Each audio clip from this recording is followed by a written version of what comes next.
حضرت ابو سعید رضی اللہ عنہ فرماتے ہیں کہ عورتوں نے نبی کریم صلی اللہ علیہ وآلہ وسلم سے درخواست کی کہ ہمیں بھی نصیحت کرنے کے لیے آپ صلی اللہ علیہ وآلہ وسلم ایک دن خاص فرما دیجئے۔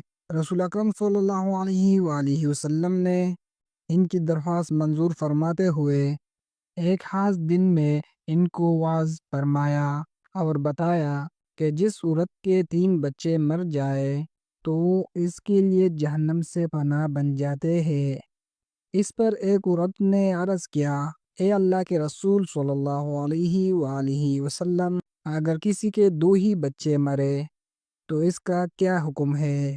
آپ صلی اللہ علیہ وآلہ وسلم نے فرمایا کہ 2 بچوں کا بھی یہی حکم ہے۔ صحیح بخاری حدیث نمبر 1249۔ حضرت ابو ذر رضی اللہ عنہ سے روایت ہے کہ رسول اللہ صلی اللہ علیہ وآلہ وسلم نے فرمایا کہ خواب میں میرے پاس میرے رب کا ایک آنے والا فرشتہ آیا، اس نے مجھے خبر دی، یا آپ صلی اللہ علیہ وآلہ وسلم نے یہ فرمایا کہ اس نے مجھے خوشخبری دی کہ میری امت میں سے جو کوئی اس حال میں مرے کہ اللہ تعالیٰ کے ساتھ اس نے کوئی شریک نہیں ٹھہرایا ہو تو وہ جنت میں جائے گا۔